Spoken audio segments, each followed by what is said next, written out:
सुप्रभात बच्चों, कैसे हैं आप सभी। आज हम कक्षा 7वीं का पाठ 2 तीन बुद्धिमान पढ़ने जा रहे हैं। पाठ पढ़ने से पहले स्टार्ट करते हैं थोड़ी सी बातचीत से। बुद्धिमान कौन होता है? इंटेलिजेंट, समझदार, बुद्धिमान, बुद्धि को रखने वाला, बुद्धिमान।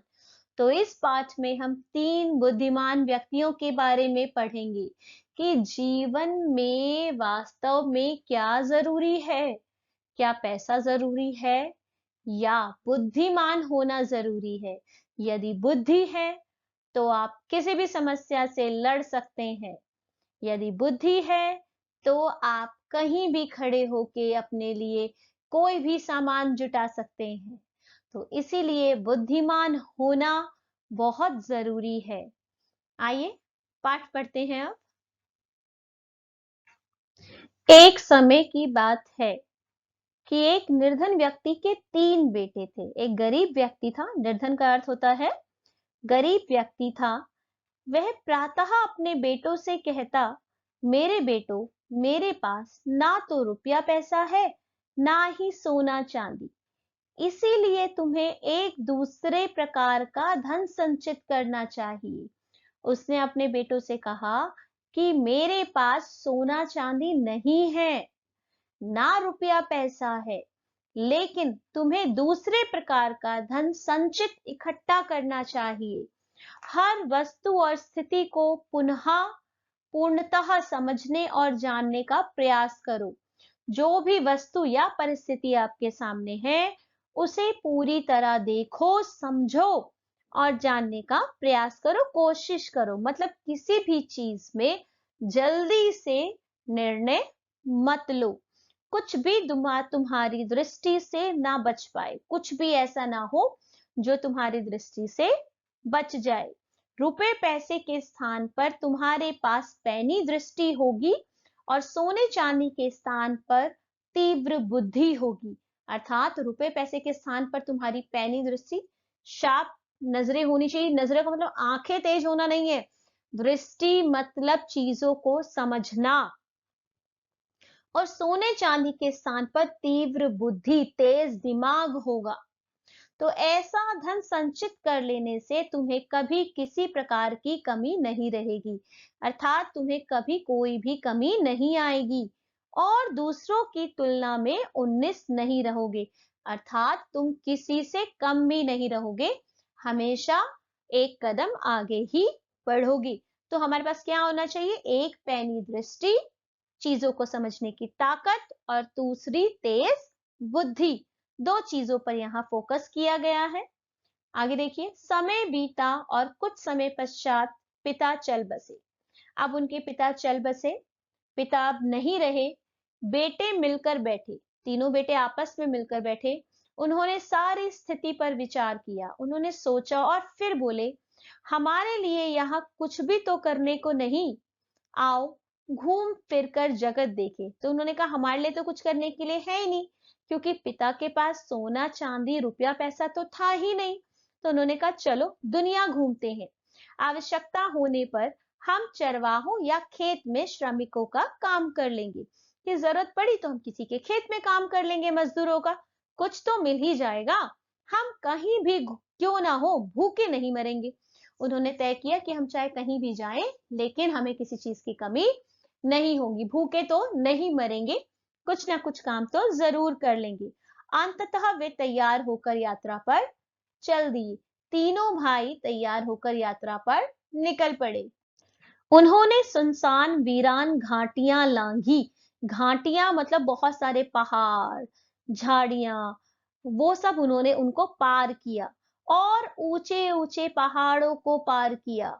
इस तरह वे लगातार 40 दिनों तक चलते रहे। 40 दिन तक लगातार वे चलते रहे। उनके पास जितना खाने पीने का सामान था अब तक समाप्त हो गया था। कुछ सामान वो अपने घर से लेकर चले थे खाने पीने का, अब धीरे धीरे वो समाप्त होने लगा था। वे थक कर चूर हो गए थे और उनके पैरों में छाले पड़ गए थे। अब उनके पैरों में भी छाले पड़ गए थे क्योंकि वे काफी दूर निकल आए थे।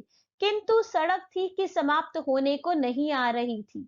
वे आराम करने के लिए रुके और पुनः आगे चल दिए। अंत में उन्हें अपने सामने वृक्ष और मकान दिखाई दिए और वे एक बड़े नगर के पास पहुंच गए। चलते चलते वो एक शहर में एक नगर पर आ पहुंचे। तीनों भाई बहुत प्रसन्न हुए और शीघ्रता से पग बढ़ाने लगे। जब वे नगर के बिल्कुल निकट पहुंच गए, तो सबसे बड़ा भाई अचानक रुका। उसने धरती पर दृष्टि डाली और बोला, थोड़ी ही देर पहले यहाँ से एक बहुत बड़ा ऊंट गया है। वे थोड़ा और आगे बढ़े तो मंझला भाई रुका और सड़क के दोनों ओर देखकर बोला, संभवतः वह ऊंट एक आंख से नहीं देख पाता हो। वे कुछ और आगे बढ़े तो सबसे छोटे भाई ने कहा, ऊंट पर एक महिला और एक बच्चा सवार थे। बिल्कुल सही, दोनों बड़े भाइयों ने कहा और वे तीनों फिर आगे बढ़ चले। कुछ समय पश्चात एक घुड़सवार उनके पास से निकला। सबसे बड़े भाई ने उसकी ओर देखकर पूछा, घुड़सवार, तुम किसी खोई हुई वस्तु को ढूंढ रहे हो ना? घुड़सवार ने घोड़ा रोककर उत्तर दिया, हाँ। तुम्हारा ऊंट खो गया है ना? सबसे बड़े भाई ने पूछा। हाँ। बहुत बड़ा सा? हाँ। वह एक आंख से नहीं देख पाता है ना? मंझले भाई ने पूछा। हाँ। एक छोटे से बच्चे के साथ उस पर महिला सवार थी ना? सबसे छोटे भाई ने सवाल किया। घुड़सवार ने तीनों भाइयों को शंका की दृष्टि से देखा और बोला, शंका होता है संदेह की दृष्टि से। उन्हें लगा कि तीनों भाई बिल्कुल सही सही बात कैसे बता सकते हैं, तो उन्होंने शक की दृष्टि से उन्हें देखा। आह, तो तुम्हारे पास है मेरा ऊंट, तुरंत बताओ, तुमने उसका क्या किया? जो घुड़सवार थे, उन्होंने उन भाइयों पर चिल्लाना शुरू किया। उन्हें लगा कि तीनों भाइयों ने ही उसका ऊंट अपने पास रख लिया है। हमने तुम्हारे ऊंट का मुंह तक नहीं देखा, भाइयों ने उत्तर दिया। तो तुम्हें उसके बारे में सभी बातें कैसे पता चली? तीनों भाइयों से यह प्रश्न पूछा गया। क्योंकि हम अपनी आंखों और बुद्धि से काम लेना जानते हैं, भाइयों ने उत्तर दिया। जैसा कि हम जानते ही हैं कि उनके पिताजी ने उन्हें बचपन से ही यह सिखाया था कि पैनी दृष्टि और तेज बुद्धि का होना जरूरी है, और तेज बुद्धि के कारण ही उन भाइयों को ऊंट के बारे में सब कुछ पता चल गया था। तो आगे देखिए, शीघ्रता से उस दिशा में अपना घोड़ा दौड़ाओ, वहां तुम्हें तुम्हारा ऊंट मिल जाएगा। नहीं, ऊंट के स्वामी ने उत्तर दिया, मैं उस दिशा में नहीं जाऊंगा। मेरा ऊंट तुम्हारे पास है और तुम्हें ही उसे मुझे लौटाना पड़ेगा। उन जो स्वामी थे, ऊंट के स्वामी थे, जो घुड़सवार थे, उन्होंने ऊंट के पीछे दौड़ने से ज्यादा जरूरी उन तीनों भाइयों को पकड़ना समझा, क्योंकि उन्हें लग रहा था कि इन तीनों भाइयों ने ही उस ऊंट को अपने पास रखा है। हमने तो तुम्हारे ऊंट को देखा तक नहीं, भाइयों ने चिंतित होते हुए कहा। लेकिन घुड़सवार उनकी एक भी सुनने को तैयार नहीं था। उसने अपनी तलवार निकाल ली और उसे जोर से घुमाते हुए तीनों भाइयों को अपने आगे आगे चलने का आदेश दिया। इस प्रकार वह उन्हें सीधे अपने देश के राजा के भवन में ले गया, राज दरबार में ले गया, जहां राजा रहते थे वहां ले गया। इन तीनों भाइयों को सुरक्षा कर्मियों को सौंपकर वह स्वयं राजा के पास चला गया। सबसे पहले उन्होंने जो वहां के सैनिक थे, उनको तीनों भाइयों को सौंपा और उसके बाद वह खुद राजा के पास चला गया। मैं अपने रेवड़ों को पहाड़ों पर लिए जा रहा था, उसने कहा। मेरी पत्नी मेरे छोटे से बेटे के साथ एक बड़े से ऊंट पर मेरे पीछे पीछे आ रही थी। किसी कारण उनका ऊंट पीछे रह गया और वे रास्ते से भटक गए। मैं उन्हें ढूंढने गया तो मुझे रास्ते में 3 व्यक्ति मिले जो पैदल जा रहे थे। मुझे पूरा विश्वास है कि उन्होंने मेरा ऊंट चुराया है और मेरी पत्नी तथा बेटे को मार डाला है। इस प्रकार उसने अपनी बात राजा के सामने रखी। उसने पूरा दोष उन तीनों भाइयों पर रख दिया कि उन तीनों भाइयों ने ही ऊंट को चुराया है और उसकी बीवी और बेटे को मार डाला है। तुम ऐसा क्यों समझते हो? जब वह व्यक्ति अपनी बात कह चुका तो राजा ने पूछा।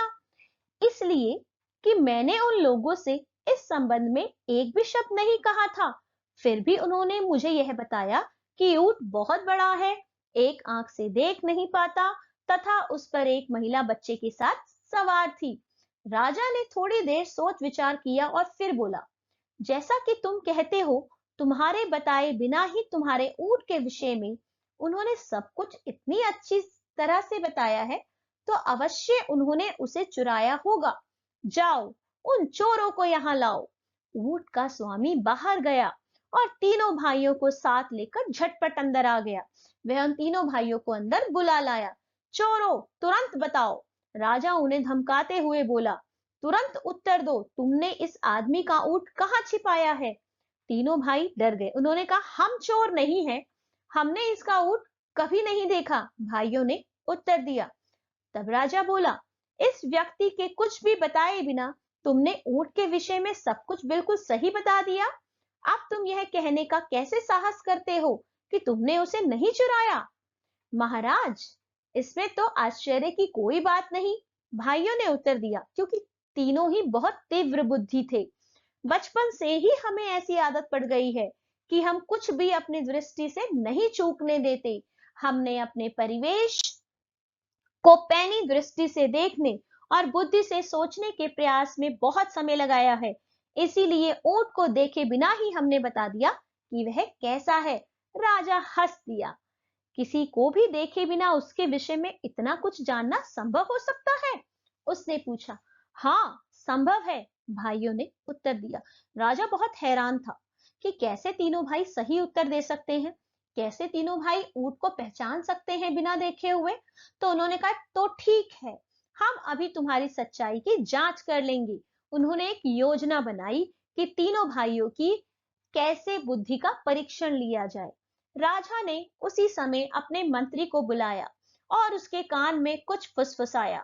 मंत्री तुरंत महल के बाहर चला गया, लेकिन शीघ्र ही वह दो सेवकों के साथ वापस लौटा, जो एक बहुत बड़ी सी पेटी लाए थे। पेटी होता है एक संदूक।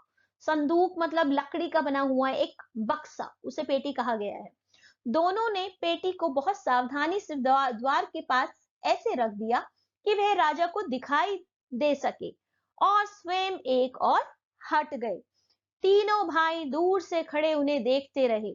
उन्होंने इस बात को ध्यान से देखा कि पेटी कहां से और कैसे लाई गई थी और किस ढंग से रखी गई थी। हाँ, तो चोरों, हमें बताओ कि उस पेटी में क्या है? राजा ने कहा।